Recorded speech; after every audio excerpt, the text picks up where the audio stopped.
তো বন্ধুরা, আমি গিয়েছিলাম মামার বাড়ি ঘুরতে। তো এখন দেখতে পাচ্ছ আমি মাঠে আছি, আর আমার সাথে আছে একটা ছোট্ট টিম। তো এই টিমটাকে নিয়ে যাচ্ছি মাঠে। আর বিকালের ওয়েদারটা এত সুন্দর দেখতে পাচ্ছ। এই যে পাখিদের ডাকগুলো শুনছো, এগুলো আমি সকালেও শুনতে পাই। তো যখন ঘুম থেকে উঠি তখনই এই ডাকগুলো শুনতে পাই, আর এত সুন্দর লাগে।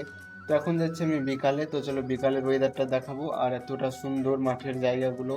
তো একদম যেদিকে তাকাবো সবই সবুজ ধান ক্ষেত, ঠিক আছে। তো এখানে আসছে রিপন আর ভাই, অর্ক ভাই।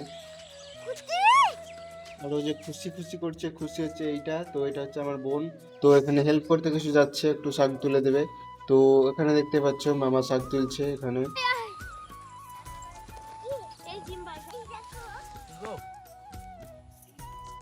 আর তারপরে আমি একটু এইদিকে এলাম। তো এইদিকে দেখতে পাচ্ছ একটা আখের ভোঙ আছে।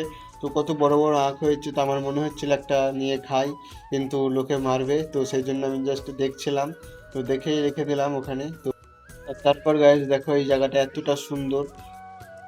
তো গাইজ ফাইনালি ভিউটা দেখো, এত সুন্দর এত সুন্দর। আর পেছনে যতই তাকাবে সবই ধান গাছ দেখতে হবে, সবই ধান গাছ, সবুজ আর সবুজ, ঠিক আছে। দারুণ ভিউ, দারুণ। তো কটা সিনেমেটিক শট দেখে নাও, তারপর আবার আসছি।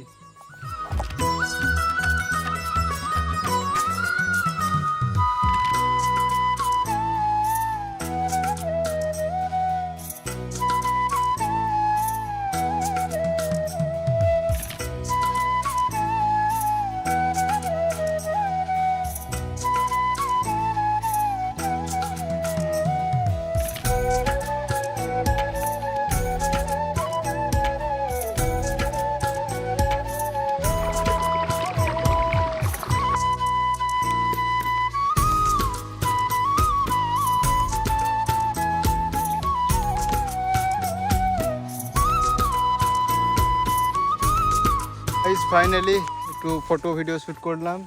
আর ভিউটা কেমন লাগলো বলো, গ্রামের ভিউটা আজকের। তো আমার তো দারুণ লেগেছে, দেখতে পাচ্ছ। তারপর গাইজ অনেকক্ষণ ঘোরার পর আমরা সেই মাঠে ফিরে এলাম, যেখানে রিপনরা ছিল, মামারা ছিল সব মাঠে। তো এখানে শাক তোলা হয়ে গেছে। তো চলে এবার আমি নিয়ে যাব এখানে। তারপরে আমি ডিসাইড করলাম আমি শাকটা নিয়ে যাব। তো আমি ভাবছিলাম কিছুই হবে না, 2 ঝোলা শাক। তো আমি নিয়েছিলাম। প্রথম প্রথম খুব ভালো লাগছিল ভিডিও করার চক্করে। আর তারপরে একটু যাওয়ার পরে আমার মুখের অবস্থা দেখতে পাচ্ছ, একদম শুকিয়ে আমচুর। তো দেখা হচ্ছে অন্য একটা ভিডিওতে। ততক্ষণ বাই বাই, টেক কেয়ার, ভালো থাকবেন, সুস্থ থাকবেন। আর লাইক কমেন্ট শেয়ার করে দেবেন, ঠিক আছে। Bye bye.